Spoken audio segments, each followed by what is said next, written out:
Assalamu alaikum and good morning. Welcome to this webinar organized by the Center for Governance Studies. It is well known that COVID-19 pandemic has posed enormous challenges to every nation around the world. Some countries have been more negatively affected by the crisis than others. Among others, Bangladesh is suffering the most in the different sectors, including the economy, public health, governance and transparency, climate change and disaster management, local government and food security. It is notable that Bangladesh recently faced the worst and maybe the longest flood after 1988, according to the UN.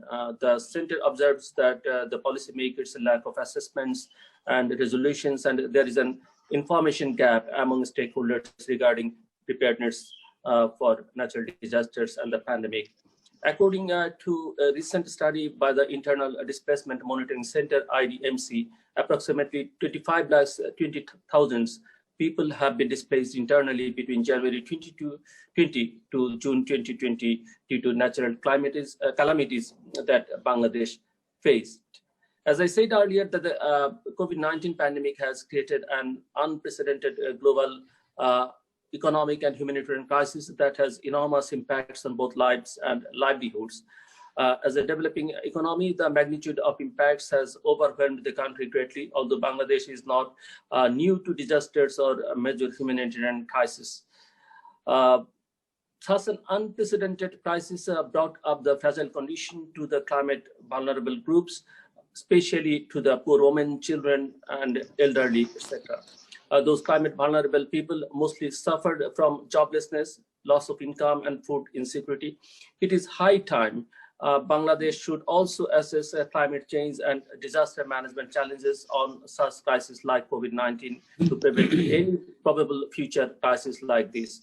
With the support of the United Nations Development Programme, UNDP in Bangladesh, the Center for Governance Studies, CGS, has initiated a project to develop a series of policy briefs to assess the loopholes and challenges of Bangladesh.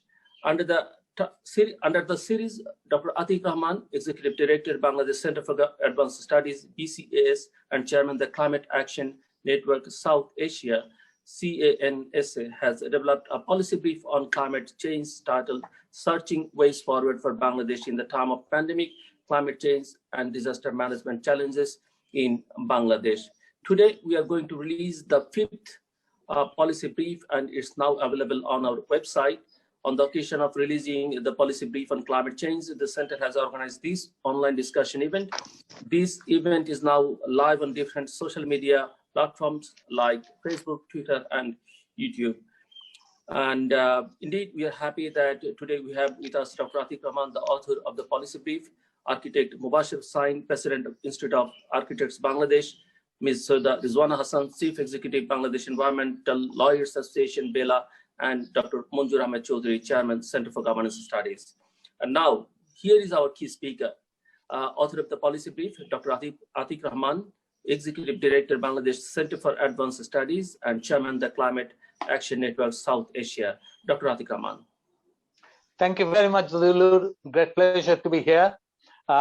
Over the years, about 2 months ago, I was commissioned to write on the overall situation of climate change in the COVID world, and also the implication of disaster management and in Bangladesh. As we all know, climate change is the greatest threat that mankind faces now, but at the same time, we have had one of the almost unknown for the last 1 century, the emergence of the COVID-19, which has shattered all aspects of all societies, rich, poor, children, adult, cutting across the whole society and human beings.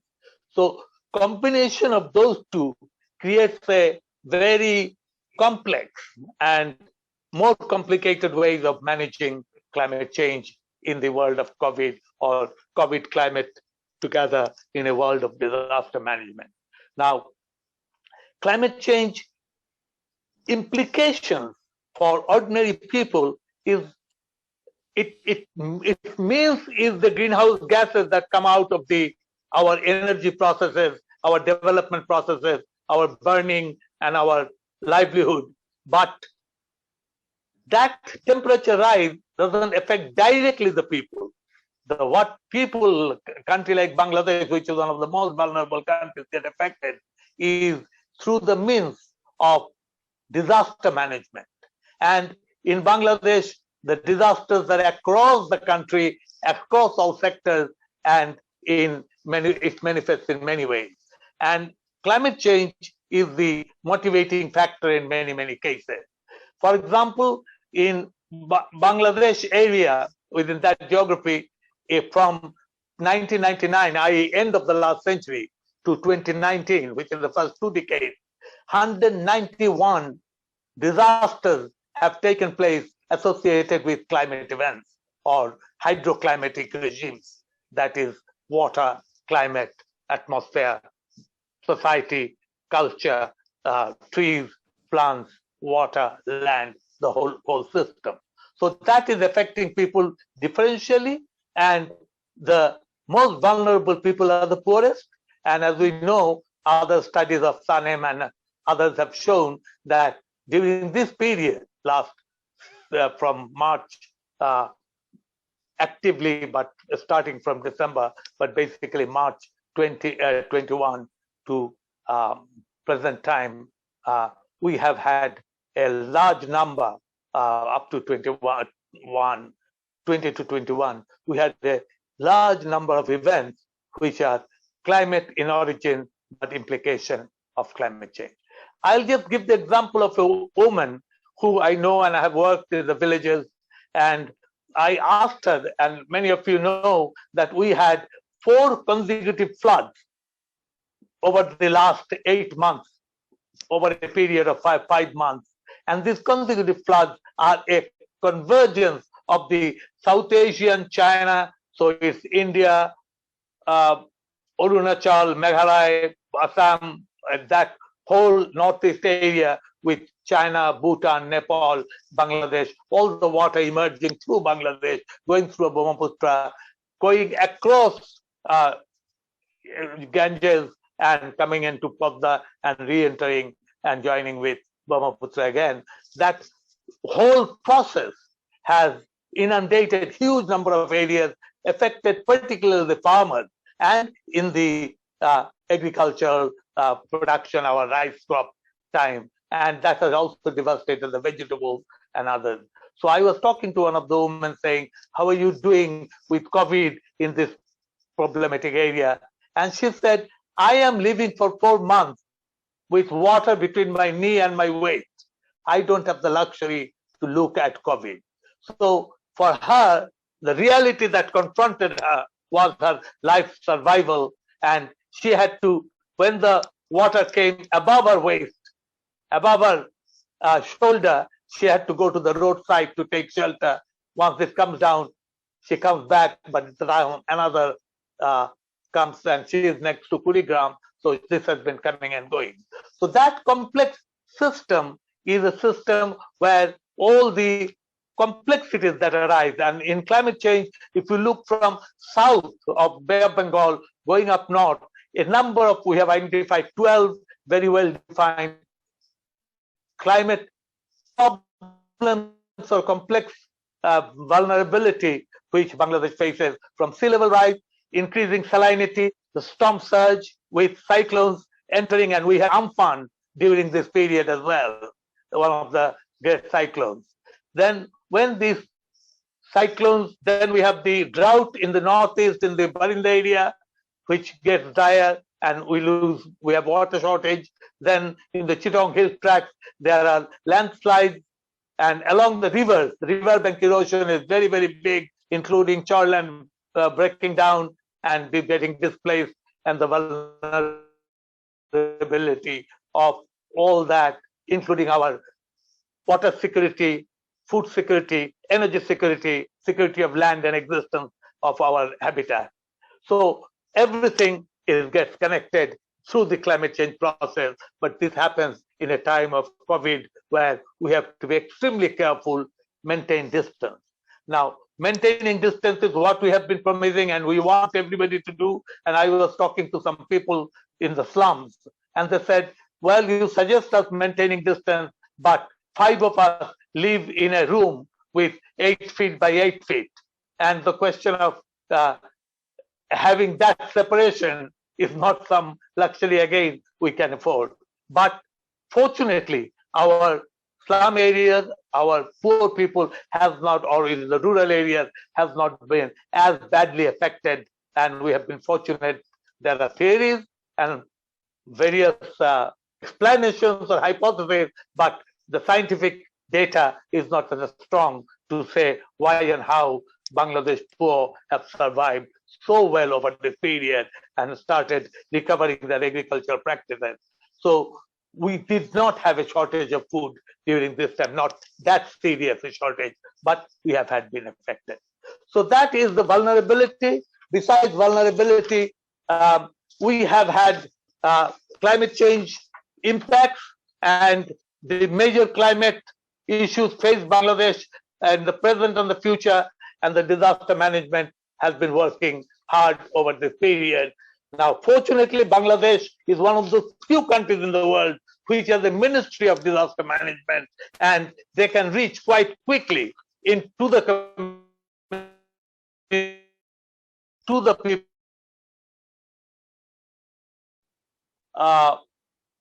Government in the local level, the Upazala system, the union system, the delivery system is working better than before. But on the other hand, during the COVID period, it's very difficult for people to go with the boat to deeper islands or access deeper areas in this uncertainty where we cannot be too close to people and too close to give the service. So some of the services have been restricted, but the allocation was there, and then there has been some limitation to the allocation reaching the right people.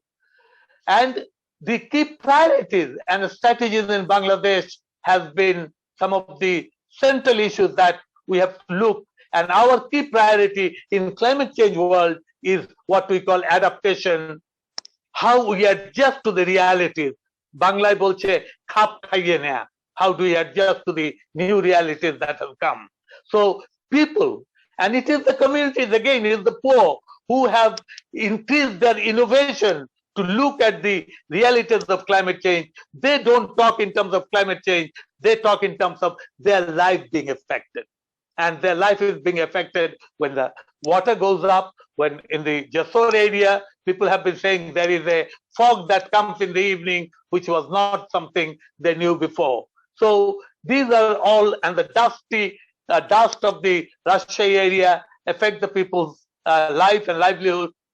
And as we know, Dhaka city is the second worst city in terms of the pollution of the air, which is basically particulate matter coming out of our quote-unquote unsustainable development process of bricks being burned, industries polluting the rivers as well as the air, our households infusing and burning. All that adds to our life and livelihood and affects it.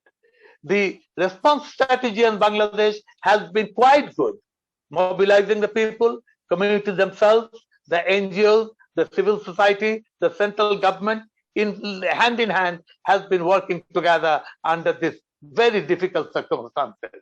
And the impact of COVID particularly has made the urban elite to be in their homes most of the time.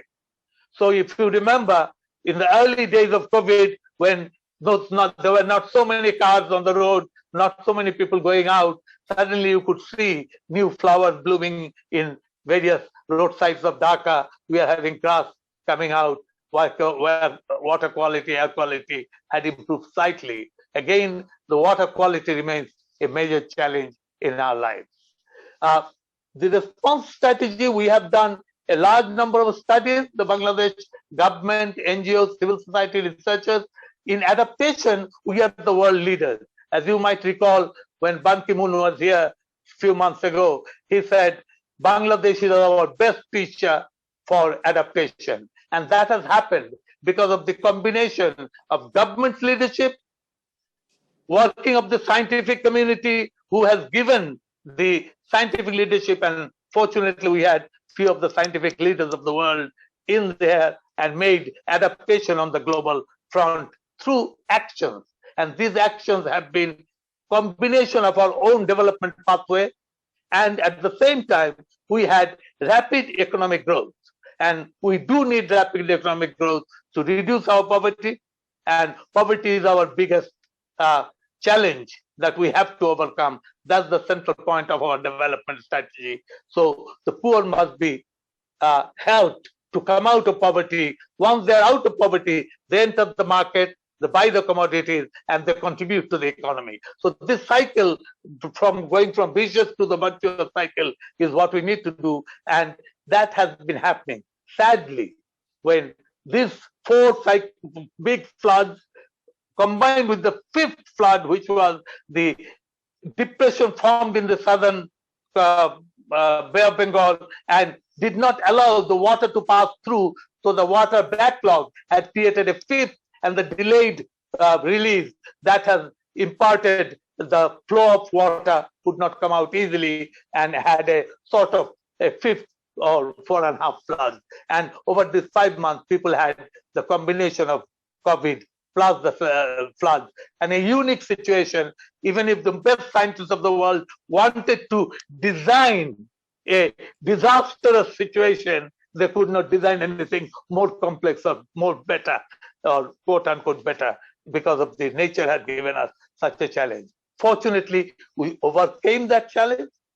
Our food, the farmers went back, the vegetables were started coming, and now the vegetables we see in the market is basically a function of the early action of the people. So the people, communities, the local government, central government, NGOs, civil society, intellectuals, researchers, all jumping back and doing in this constrained situation is what we hopefully we got out of the problem in the most critical way. Now, Bangladesh has a number of strategies, an action plan, the National Adaptation Plan, Bangladesh strategic climate change, strategy action plan. We have the gender action plan on climate. We have the finance activities. Ministry of Finance has shown how climate is affecting it. And as a crude value, 1.5% of our GDP gets undermined by climate impact. So we have all that combining and affecting our life, and we have to come out of this in a situation. But let's remember, climate change is global, COVID is global. By isolating Bangladesh, solving the problem is not a global is a solution. So we had, out of this global situation, the Trump's world of bad leadership was giving a challenge to the world. Fortunately, Biden has come, re-entered the Paris Agreement, and started acting and saying that within the 20-25 years, they will become all electric cars, 10 million jobs created. Now, that is a hopeful sign from the rich countries who have to solve the problem first. We cannot solve the problem. We can only survive the critical period. The problem has to be solved by the people who are emitting the real amount. Now, whole of Bangladesh, what we emit? Whole of Bangladesh, 170 million people, 17 koti log. What we emit is not much more than what New York and in adjacent city just emit. So Doctor, it is not us that can make the emission issue, but we are doing the nationally determined contribution and doing our responsibility. As you know, that the solar photovoltaic, solar energy, Dr. Aman, or electricity. Could you please make it short and we'll hear? Yes, I'll just finish it here. We started very small. Now 55 million people, 5.5 million households is using solar energy in Bangladesh, highest in the world, being the poorest country. So we are giving some solutions, we are showing the pathway, but above all, we have to adapt, and our development pathway must continue. We must continue in the path of rapid economic development vis-a-vis our economic and sustainable development. That's the way forward. We have to put our heads and hearts and action. Thank you. Thank you very much, Dr. Atiq Rahman. We'll hear more from you later. I hope you all enjoyed his great presentation. And now I would like to request Ms. Sauda Rizwana Hassan, Chief Executive, Bangladesh Environmental Lawyers Association, BELA, to deliver her speech. Ms. Rizwana Hassan, it's over to you. Right. I will actually have to do it later because I'm entering for a court hearing now. Okay. Okay. So it's okay. Can you give us 5 minutes? Then I cannot because I'm entering the court hearing now. Okay. So maybe I should be the last speaker. You have a panel of discussion, so I can be the last panelist. Okay. Okay, please join us as soon as possible. Let's take that. Okay. Thank you. Great. May I request now Dr. Munjur Ahmed Chaudhary, a renowned entomologist and the chairman of the Center for Governance Studies, to take his microphone. Dr. Munjur Chaudhary. Well, thank you, Mr. Jilur Rahman. I must at first appreciate Dr. Atiq Rahman for his insightful presentation. He covered almost all aspects of this climate crisis, I should say. And Dr. Atiq Rahman is one of the pioneering scientists in this country who raised awareness about climate crisis, climate change, environmental issues. The way, Eugene Odom of University of Georgia and his brother H.T. Odom tried to raise awareness in the US half a century ago. At that time, people did not pay much attention to their warnings, and they introduced the idea of energy flow through the trophic levels in the ecosystem, because energy is very important, and they first realized. And what happened is that this unbridled use of energy in the Western countries has created a global problem. This is a global problem, but caused by few countries, few rich countries. We are now paying in developing countries, paying heavily. There is a clear case of, climate disparity, because these consequences, dire consequences, falling heavily on the poor people, in fact, all people in this country. I just appreciate what Dr. Atiq Rahman said. I would simply add one point here, is that the climate injustice meted out to the people of Bangladesh and people like other people like Bangladeshi people who live in coastal areas. In fact, Bangladesh is the ground zero of climate risk. In fact, one organization in German they ranked Bangladesh is the 6th most riskiest climate crisis country presently. So there is some disparity. For example, I would simply add few statistics just to bolster Dr. Atiq Rahman's point, that in terms of consumption, take for example about the car. Average US citizen during his or her lifetime will own 9.4 cars. Compared to this figure with that of a Bangladeshi average person. Why I am talking about cars? Because the car has a huge carbon footprint. A car which has a lifetime of about 11 years will produce about 24 metric tons of carbon dioxide. Carbon dioxide is one of the most, serious greenhouse gases. So there is another data, for example, the electricity consumption. We consume on a per capita basis about more than 400 kilowatt hour per year. In USA, electricity consumption is 12,000 kilowatt per hour. So why electricity? Because electricity and heat generation cause about 28% of the greenhouse gases. The emission, Dr. Atiq Rahman mentioned that our contribution is negligible. On a per capita basis, we emit only roughly 5.5 or half metric ton of greenhouse gases. Compared to these, US citizens per capita basis emit 31 metric tons of greenhouse gases. So there is a clear case of injustice. I should say injustice, because they are consuming these kind of resources, creating problems, and we are suffering. What will happen? The consequences is dire. There is a lot of predictions about so far since the pre-industrialization time, 1850 to 1900. During the last 1 century, there is a rise of 1 degree Celsius mean temperature of this world, of this earth. And the projection is this: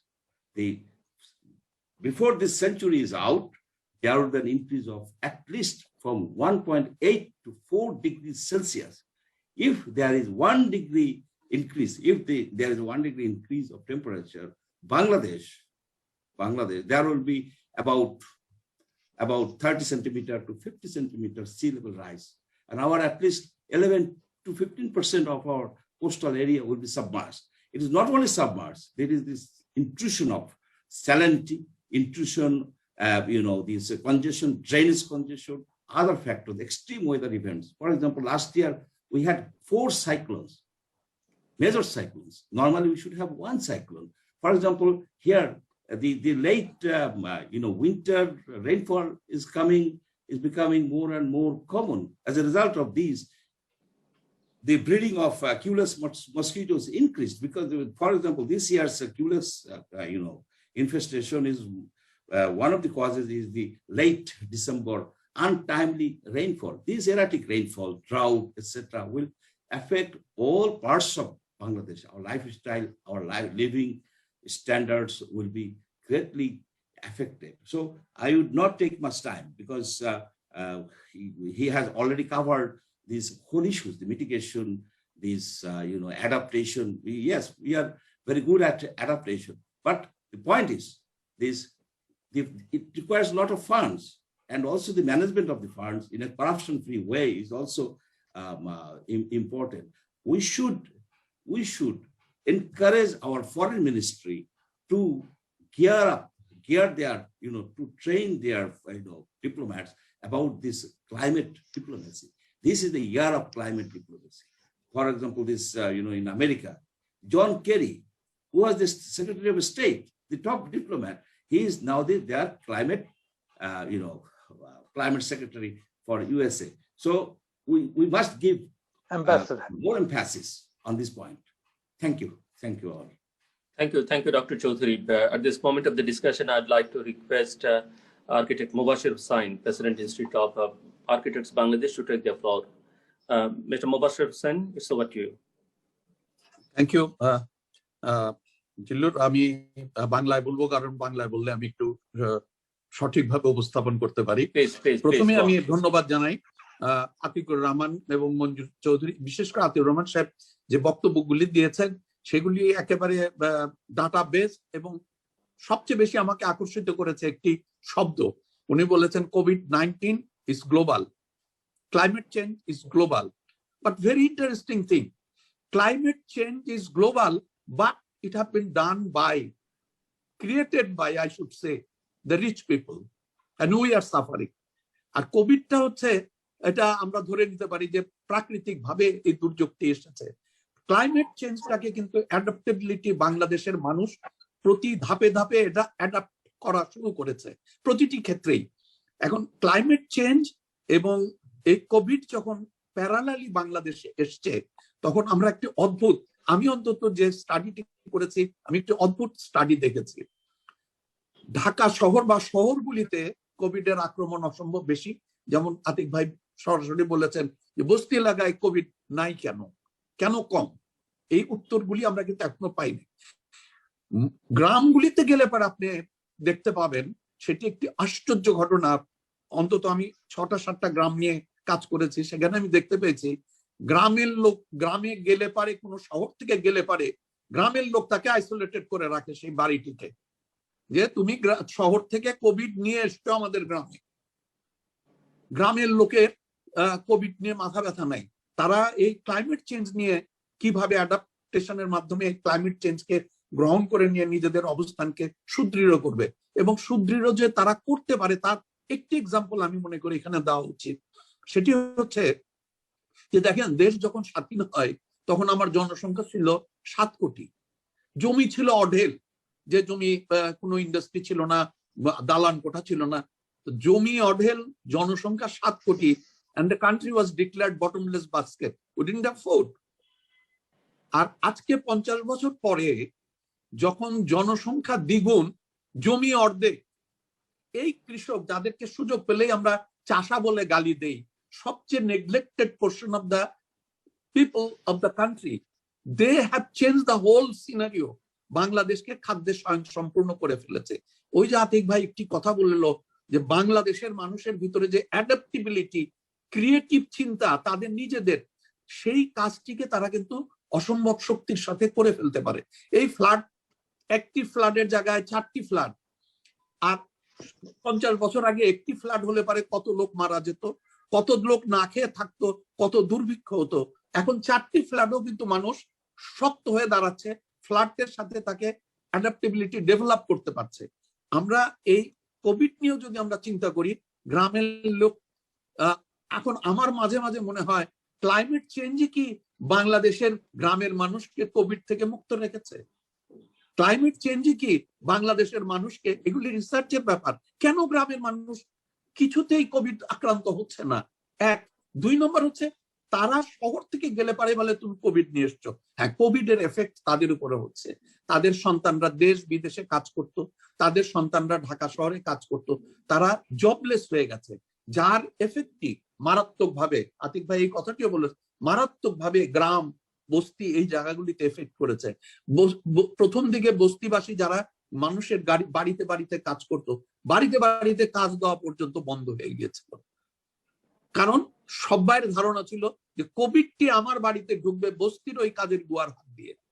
কিন্তু আমরা দেখতে পেলাম উল্টা, আমরা বাসায় যারা একেবারে সব রকম ব্যবস্থাপনা নিয়ে মাস্ক থেকে আরম্ভ করে ঘন্টায় ঘন্টায় হাত সাবান দিয়ে ধুয়ে কোভিড মুক্ত থাকার চেষ্টা করেছি, দেখেছি আমাদেরই ছেলে মেয়েদের, আমাদের কোভিড আক্রান্ত হয়েছি।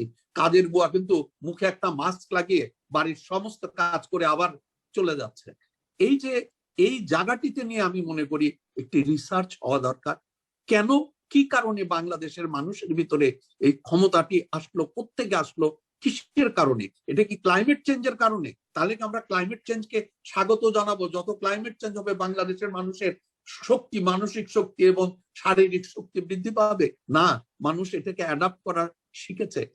দেখেন, আগে একটি ঝড় হতো, একটি ঝড়ে 100, 150, 1000 লোক মারা যাওয়ার ইতিহাস আছে। বাংলাদেশের প্রথম ইলেকশন পিছানোর পিছনে এই ঝড় কাজ করেছিল। এখন এরকম কতগুলি ঝড় হচ্ছে, আমরা মৃত্যুর সংখ্যা নাই বললেই চলে। কারণ আমি এই কোস্টাল এরিয়াতে প্রচুর কাজ করেছি, সাইক্লোন শেল্টার গুলি ডিজাইন করেছি, সেখানকার মানুষদের তথ্য আমাকে সংগ্রহ করতে হয়েছে। এখন আপনি চিন্তা করতে পারেন, এবং তারা তাদের বাড়ি ছেড়ে সাইক্লোন শেল্টারে কোনো অবস্থায় আসতো না। কি, আমার তো বাঁচার কোনো মূল্য নাই যদি আমার গরুগুলি মারা যায়, আমার হাঁস মুরগি যদি মারা যায়, I don't want to live. ফলে আমাদেরকে সাইক্লোন শেল্টার যখন আমরা করেছি, এই ক্লাইমেট চেঞ্জের কারণে আমাকে কিন্তু তাদের গরু ছাগলের থাকার ব্যবস্থা করে তাদেরকে নিয়ে আসতে আমরা সুযোগ করেছি। এবং ড্রিঙ্কিং ওয়াটার, এখন আসেন, সারা পৃথিবীতে বৃষ্টির পানি ব্যবহার করা যায় না এই শহরগুলিতে, because of the acid rain. আর আমি ঢাকা শহরের বৃষ্টির পানি 5 থেকে 7 মিনিট পরে পানিটি ধরে কলেরা রিসার্চে টেস্ট করিয়েছি। It becomes distil water, you can use it for the injection. Because বাংলাদেশে এখনো কেমিক্যাল ইন্ডাস্ট্রি, কেমিক্যালের ধোঁয়া, এবং বাংলাদেশের বৃষ্টি এখনো আপনার কেমিক্যাল বৃষ্টি হয় না। অর্থাৎ এই বৃষ্টির পানিকে আমি আমাদের দৈনন্দিন জীবনে ব্যবহার করতে পারি। কিন্তু সবচেয়ে দুঃখজনক ব্যাপার হলো, উই স্পেন্ড মানি ঢাকা শহরে বা প্রত্যেকটি শহরে, উই স্পেন্ড মানি বৃষ্টির মানি ছাদ থেকে নামিয়ে রাস্তায় ফেলে দেওয়া। অর্থাৎ সৃষ্টির সবচেয়ে মূল্যবান পানিটিকে আমরা পয়সা খরচ করে ড্রেনে ফেলি, আর ওয়াসার পলিউটেড পানিকে আমি পয়সা খরচ করে টেনে নিয়ে আসি। হোয়াই? এটার উত্তর কে দিবে? এই অ্যাওয়ারনেসটা কে ডেভেলপ করাবে? পৃথিবী টেমস নদীকে পরিচ্ছন্ন করতে আমার 20 বছর সময় লেগেছে।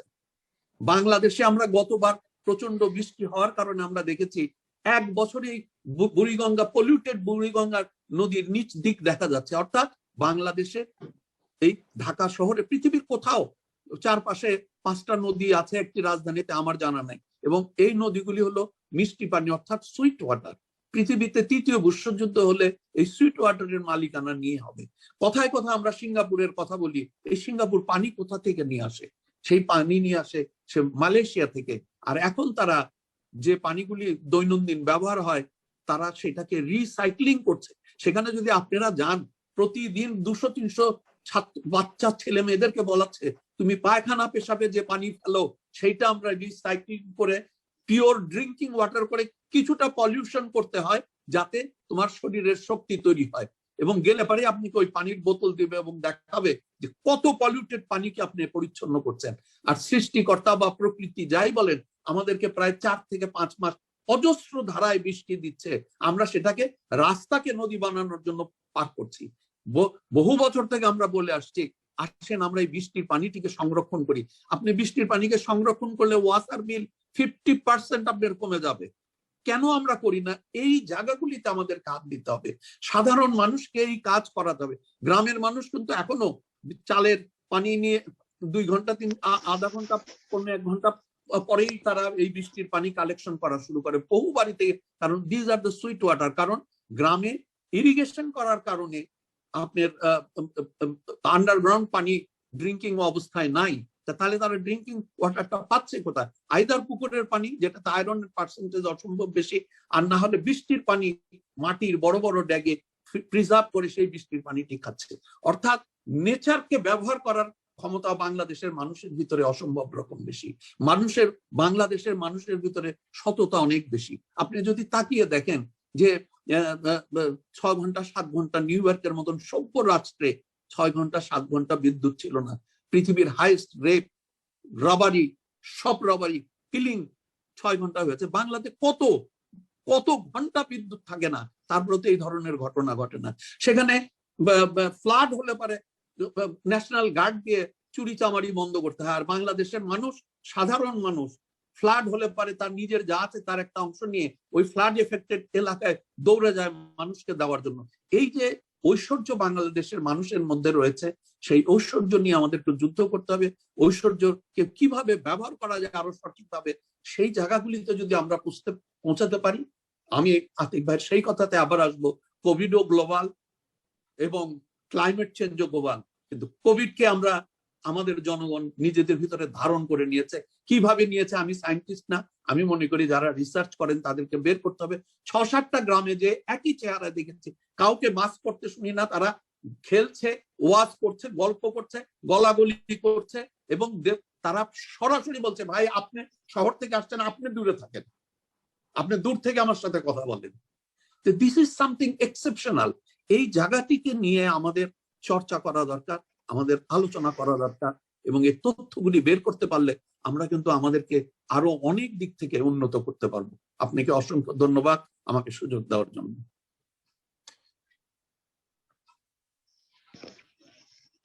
আপনি আনমিউট করে নেন, জিল্লুর আনমিউট করে নেন। Thank you, Mr. Mubashir Hussain, for your valuable speech. Dr. Atik Rahman, if you have any final words, please go on. Yeah, Dr. Atik Rahman. I'll be short.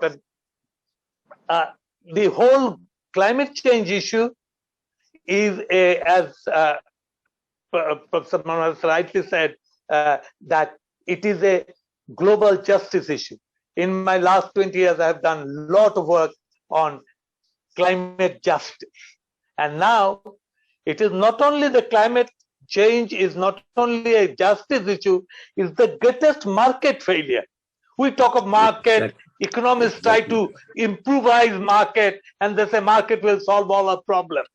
Climate change is the greatest market failure because what the production system has done, our life as a production system has done is we have externalized the energy that we use and the waste that come out. And in this case, the waste are the greenhouse gases. They come out from our system, we don't pay for that. We don't pay for that pollution. So not paying for that pollution has created this mammoth problem, which goes into the atmosphere, gets mixed up. In the atmosphere, the molecule that comes from the rich, which is 98% or 96%, they don't write down this is the molecule from the rich. And the molecule from the poor also gets there, few, but when they get mixed up and come to hit me and warm up the world, and we get the impact in terms of extreme events, those extreme events are direct impact of how much greenhouse gas has come out. And the amount of greenhouse gas is higher, the richer the country has been. And I have had debates with heads of government, scientists at the United Nations level from rich countries who said, okay, we have done it in the past. Now let's forget it. Let's try and equalize responsibility. And I said, no. They said, well, what can I do with New York? I said, New York is the epitome of your success, and you're creating and you're present what we call climate colonialism. It's a new type of colonialism where we have used the rich is becoming richer because we have got the historical investment of greenhouse gas. That is what has enabled you to become rich. Now you are using that rich to do business with me, buy my product at a cheap rate, and then sell it back to me. And all that. So the whole climate phenomenon is a function of the failure of the market in the first place. We have to make those huge justice correction for those, we are demanding compensation. There is a whole debate going on in the United Nations Framework Convention on Climate Change debate called loss and damage. There comes a point after which adaptation will not be possible. Let's say one area, that the point that Zillur had made, that how many people get displaced. Many people get displaced from their homes, and every year in Bangladesh, temporarily, permanently, because climate change has hit them so bad that they cannot live anymore. Their areas have been totally destroyed. Their economic potential of agricultural growth has been destroyed. They have to move. That is the limit of adaptation once they retreat. Once the adaptation limit comes, in the UN jargon, what is called loss and damage. What has been lost and damaged, somebody has to take responsibility. And the rich countries have put in the United Nations, we will not talk this matter of loss and damage, provided you raise the issue of compensation or attribution. So what happens is, I cannot say who has done it, that is attribution, and I cannot ask for money because you have destroyed my economy. So they're saying these are the two things you can't discuss. No talk areas. Now we are trying to see that science says that this is what is happening. I will not ask who is going to give money. You have to give us money, because funding is what we need for our next development process, in which we have to justifiably and through economic justice move forward.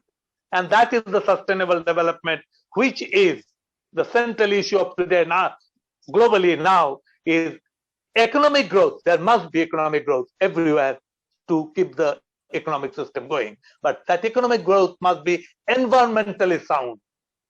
So it has to incorporate. So in environmental justice, climate justice is central. So it has to be environmentally sound and socially just. So there has to be social justice built into the system. These three things, economic growth, environmental stability, and environmental justice, and social integrity and justice. Integration of these three is what makes sustainable development.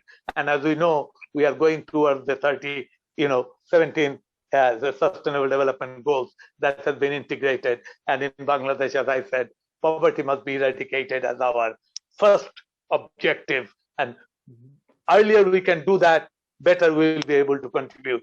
And as we see, we all know that by 2041, we will be a moderately rich country to have access all these and give the poor people their right to survive in a dignified, in a way, so that they can contribute to the society.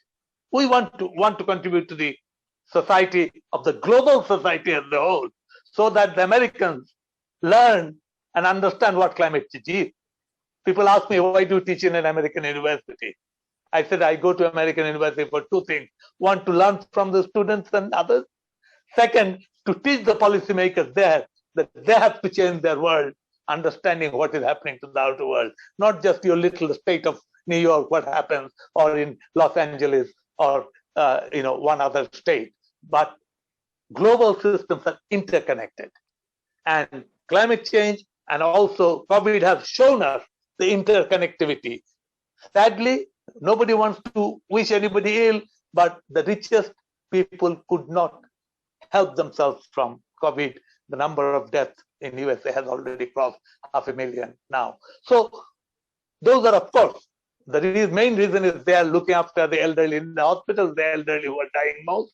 And on the other hand, society must be able to manage their own, looking after their people, their ecosystems, their productive systems, so that we can go ahead, as Dr. Mubashir has rightly said, that our agricultural productivity has increased by 4 times, while our population has been only 1.5 times, 1 to 2 times more than what we had before. So from in the last 70 years, we can use that and squeeze time.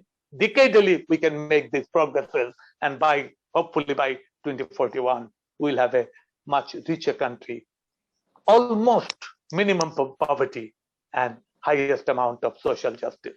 So all those get integrated, and that's why we fight about climate justice, because justice is an issue that doesn't come easily. I'm sure Rizwana will say a bit more about that from the legal perspective.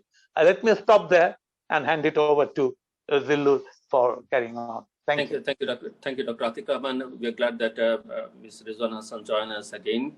Now, I would like to request Ms. Rizwana Hassan, Chief Executive, Bangladesh Environmental Lawyers Association, BELA, to deliver her speech. Ms. Rizwana Hassan, it's over to you.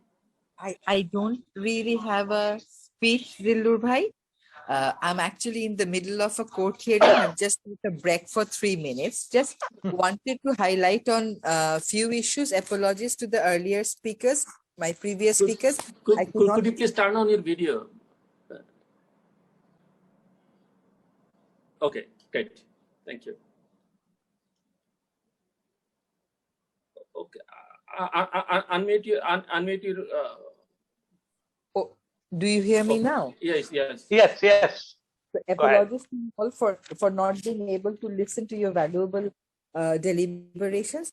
I think what's most important for Bangladesh, for a fast developing country like Bangladesh, is to take lessons both from the climatic changes that are happening and also from the experiences of this pandemic. We often hear that we are world leader also in managing the pandemic, but that perhaps is not the case. So we should not be very complacent about what we have done in handling the pandemic. I think there was a divine blessing somewhere, and probably nature also had a role to play to keep it to a minimum for countries like ours. So instead of being very satisfied about our achievement in handling the pandemic, it's important to really think about, what should be the ways forward, so that in case there is similar crisis in future, how we would handle it. So it's about developing resilience, not only of your people, but also of the system. I think for Bangladesh, it's very important that we rethink our development model. We are blindly following the exploitative development model of the Western countries. And the exploitative development models of the Western countries have actually given us this crisis of climate change, which is threatening the existence of the entire globe.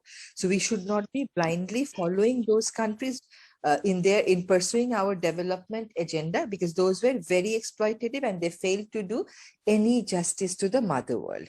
When we talk about environmental justice and climate justice, we must ensure that no system of justice will be attained unless you improve your governance. Here, every development decision is being taken by the higher tier of the administration. The development decisions are not being taken in inclusive manner, and no participation of common people at all. Rather, the development is very top down, and these things are being imposed on us. We are having a metro rail which probably is a welcoming decision. I do not know, but we haven't managed to really, discipline the existing public transportation sector. So without disciplining the existing sector, we are investing huge amount of money for having another modern system, which we don't know how we'll be able to deal with. So governance has to be inclusive and participatory. Whatever development we choose, we must ensure that those development models, those development projects do not create extra pressure on the existing natural resource basis. Because if that is done, then when we start doing our adaptation process, the scope for us to go for nature-based solution will be further limited.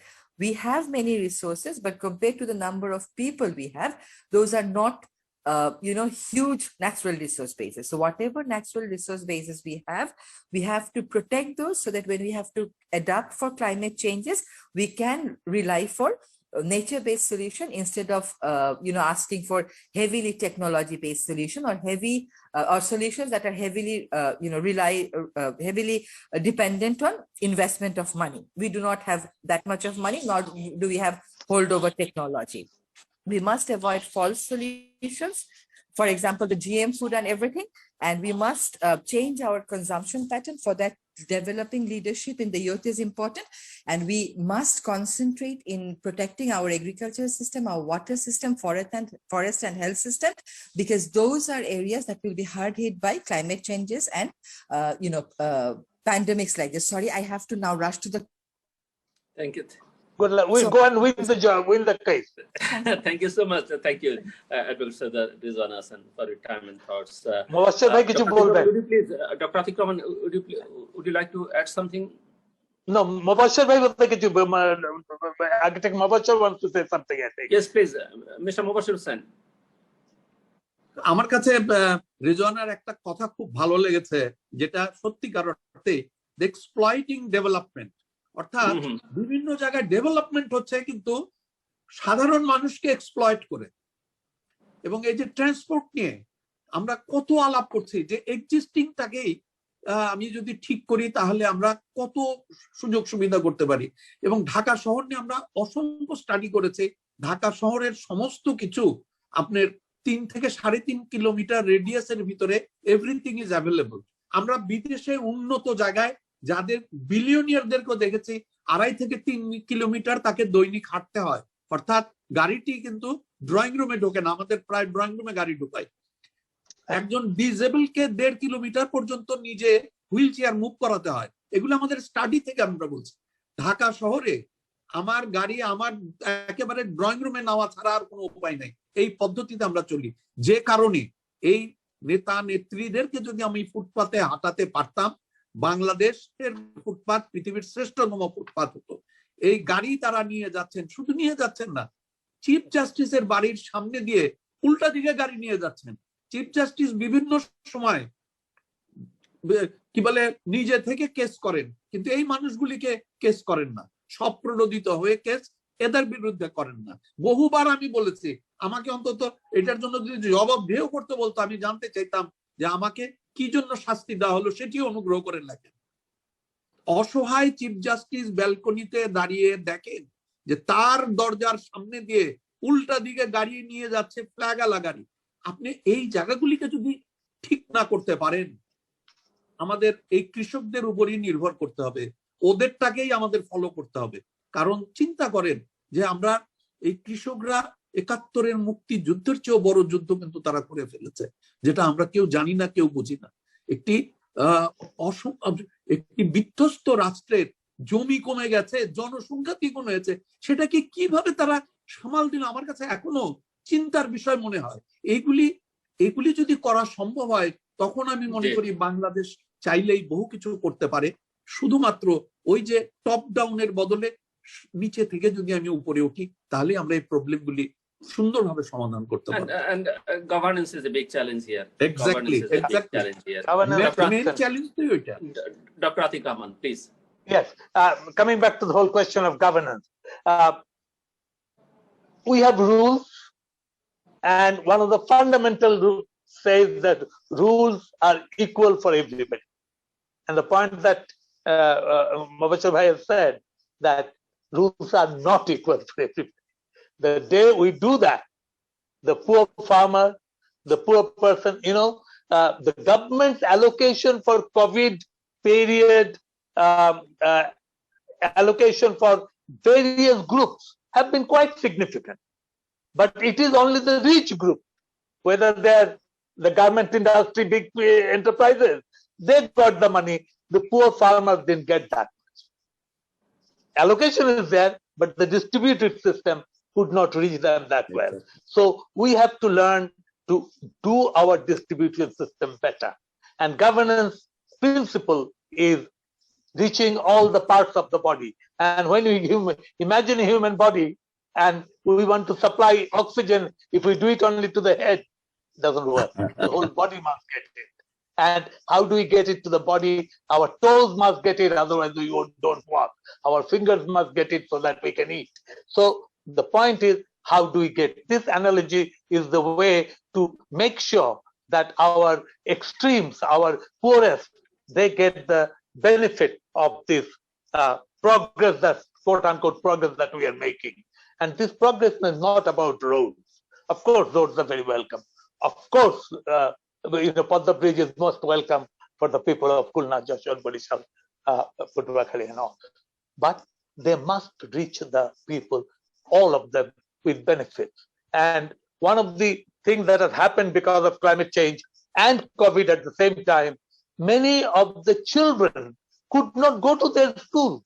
You see, so, one of the positive things that solar energy has done and given light is because of the light in the evening for 4 hours, the children could do their homework and go to their school next day. So this whole reason for getting a little young girl to school changes her whole life. Once she has done 8 years or 10 years in school, it is very difficult to get her married at the age of 13 or 14. So society has to transform ourselves rapidly in those areas. On our top side, we have to do better governance, better rules and regulations. On the bottom side, there must be greater access of justice, of facilities, of system. Climate change will be there.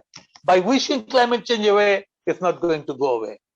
COVID impact, how long COVID will go, how long we'll have to put masks on. And I think for the pollution that we have, mask is our best solution, because we are not going to reduce the pollution that well. So save ourselves, save our children at home. Mask is a great, great solution. Let's not ignore it. And for COVID, we have to take our vaccination, and Bangladesh has done wonderfully well in vaccination governance. Let's move on with that, making sure everybody gets it. We are giving, we're the poorest, one of the poorest countries, giving free vaccination to every citizen is a wonderful, and I'm proud of it. So let that be effective, and all the lessons we are learning from COVID in terms of how do we interact with people, how do we put masks on, how we protect our health. At the same time, climate change is going to be there. Those combinations, we have to put our governance system into these long-lasting problematic areas or complicated areas in which multiplicity, and we are not in a position to choose our problems. We have the problems, we have to live with it, but we are in a position to better our governance. That we can do by our politics, by our social justice system, by our access to population, by opening our doors, increasing digitization, and all those processes. So I see a very good progressive Bangladesh future, which can be an example how nation overcome their problems. Singapore has been mentioned. When I was in Singapore, I was to receive one of my awards. The Prime Minister said, "Would you help us to design Singapore roads a bit better?" I said, "Look, I dare not, but I'm happy to read the paper." I wrote the paper. I said, "Look, you have done textbook planning. When I go in the car in the Singapore road, I do not see a drain clogged. I don't see a road, a tree. Every tree is kept clean and nice and working." So I said, I can't do any more better. Please don't try to pay me because you have done textbook standards. So we can do textbook standards within our Bangladesh. We have the experts, we have the quality people. It's a question of giving them the right responsibility and maybe move on. And governance. One of the basic principles of governance is that let the right people do their right job. Let not politicians try to do all the jobs. There are experts, there are groups, there are professionals, let the journalists do good journalism and let there be good oversight. Same with everything. And if we can do that, we'll be in a better future with all the problems that we have. And I look forward to a much better Bangladesh and much brighter Bangladesh. I'm pretty confident that's what will happen. Let me stop there. Great, sir. Thank you. Thank you again, Dr. Atik Rahman, for your time and thoughts and for the great presentation. It was a pleasure to have you with us, and our thanks to all the speakers, Architect Mubashir Hussain, Dr. Munjir Ahmed Choudhury, and Advocate Rizwana Hassan, to my colleagues at the CGS and my colleagues from the media. So this concludes the webinar. Thank you all for attending, and we hope you have enjoyed this session. Take care and have a good day.